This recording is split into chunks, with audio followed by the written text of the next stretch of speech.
ಶೀರ್ಷಿಕೆ ನನ್ನ ಬಗ್ಗೆ 4 ಮಾತು. ವಿಧಿಗರ್ಭ ಸಂಜಾತ. ನಾನೇನು ಹೀರೋ ಅಲ್ಲ, ಜೀರೋ ಅಂತೂ ಅಲ್ವೇ ಅಲ್ಲ. ವಯಸ್ಸು 40 ಆದಮೇಲೆ, ಮಕ್ಕಳು ಮರಿ ಅಂತ ಆದಮೇಲೆ ಲೇಖನಿಯನ್ನು ಕೈಯಲ್ಲಿ ಹಿಡಿದಿದ್ದು ನಾನು ಕತೆ ಕವಿತೆ ಬರಿತೀನಿ ಅಂದಾಗ ನೋಡಿದವರೆಲ್ಲ ನಕ್ಕರು. ಏನು ಬರಿತಾನೆ ಅಂತ ಹಾಸ್ಯ ಮಾಡಿದರು.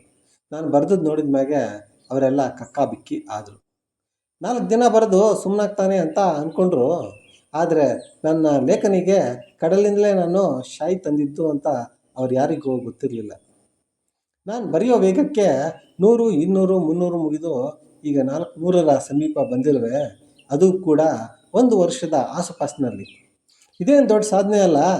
ನನ್ನ ಕವಿತೆ ಯಾವ ಪೇಪರ್ನಲ್ಲಿ ಪಬ್ಲಿಷ್ ಆಗಿಲ್ಲ, ಯಾವುದೇ ಪ್ರಶಸ್ತಿ ಕೂಡ ಗೆದ್ದಿಲ್ಲ. ಆತ್ಮತೃಪ್ತಿಗೆಂದು ಬರೆದದ್ದಕ್ಕೆ ಯಾವ ಪುರಸ್ಕಾರ ಬೇಕಿಲ್ಲ. ಫೇಸ್ಬುಕ್ಕು, ಇನ್ಸ್ಟಾಗ್ರಾಮು, ಯೂಟ್ಯೂಬು, ಪ್ರತಿಲಿಪಿಯಲ್ಲಿ ನಾನು ಸಿಗ್ತೀನಿ.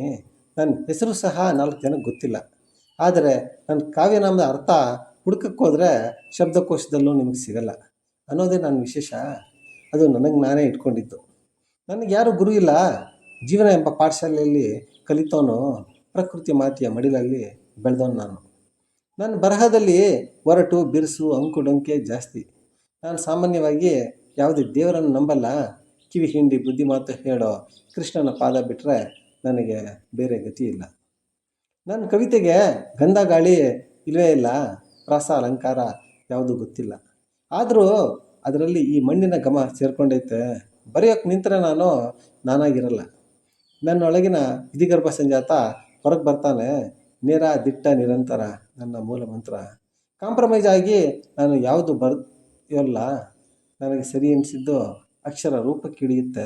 ಪರ್ಮುಟೇಷನ್, ಕಾಂಬಿನೇಷನ್ ತಂತಾನೆ ಆಗಿ ಓದೋರಿಗೆ ನನ್ನ ಬರಹ ಓದಿಸ್ಕೊಂಡು ಹೋಗುತ್ತೆ. ಜನ ಮೆಚ್ಚಲಿ ಅಂತ ಯಾವತ್ತೂ ಬರೆಯೋಲ್ಲ, ಮನ ಮೆಚ್ಚಿದರೆ ಮಾತ್ರ ಬರೆಯೋದು. ಗುರುಮೂರ್ತಿ ಬನ್ನೂರು ಅಂತ ತಿಳಿದು ಅಥವಾ ನಾನೊಬ್ಬ ಫಾರೆಸ್ಟ್ ಆಫೀಸರ್ ಅಂತ ನನ್ನ ಲೇಖನ ಓದ್ತಿದ್ರೆ ನೀವು ನಿಲ್ಲಿಸ್ಬಿಡಿ. ನನ್ನ ಫಾಲೋವರ್ಸ್ ಆಗಬೇಡಿ. ಫ್ರೆಂಡ್ ರಿಕ್ವೆಸ್ಟ್ ಅಂತೂ ಕಳಿಸಲೇಬೇಡಿ. ಯಾಕಂದರೆ ನಾನಿಲ್ಲಿ ವಿಧಿಗರ್ಭ ಸಂಜಾತ ಅಷ್ಟೇ. ಕಲ್ಪನೆ ಇದ್ದವನು ಕವಿ ಅನ್ನೋದು ನನ್ನ ಉವಾಚ. 1 ಚಮಚ ಕಷಾಯ ಇದು ದೇಹಕ್ಕಲ್ಲ ಅನ್ನೋದು ನನ್ನ ಚೊಚ್ಚಲ ಕೃತಿ. ನನ್ನ ಬರಹ ನಿಮ್ಗೆ ಇಷ್ಟ ಆದರೆ ನನ್ನನ್ನು ಫಾಲೋ ಮಾಡಿ. ಒಂದು ವೇಳೆ ನಿಮ್ಗೆ ಇಷ್ಟ ಆಗಲಿಲ್ಲ ಅಂದರೆ ನಾನೇನು ಬರೆಯೋದು ನಿಲ್ಲಿಸಲ್ಲ. ಗೆಲುವು ಅನ್ನೋದು ಅಷ್ಟೊಂದು ಸುಲಭ ಆಗಿದ್ದರೆ ಯಾರು ಸೋಲ್ತಾಯಿದ್ರು? ನಾನು 1000 ಸೋಲುಗಳನ್ನು ಎದುರಿಸ್ತವನು, ಸೋಲನ್ನೇ ಗೆಲುವಾಗಿ ಕಂಡವನು. ನಾನು ಸೋಲಿಸ್ಬೇಕಂದ್ರೆ ಸಾವಿಗೆ ಮಾತ್ರ ಶಕ್ತಿ ಇರೋದು. ಎನಿವೇ, ನನ್ನ ಬಗ್ಗೆ 4 ಮಾತು ಹೇಳೋದಕ್ಕೆ ನನಗಿಂತಲೂ ನನ್ನನ್ನು ತಿಳಿದವರು ಯಾರೂ ಇರಲಿಲ್ಲ. ಅದಕ್ಕೆ ನಾನೇ ಹೇಳ್ಕೊಂಡೆ. ಧನ್ಯವಾದಗಳು. ಮತ್ತೊಮ್ಮೆ ಸಿಗೋಣ. ವಿಧಿಗರ್ಭ ಸಂಜಾತ.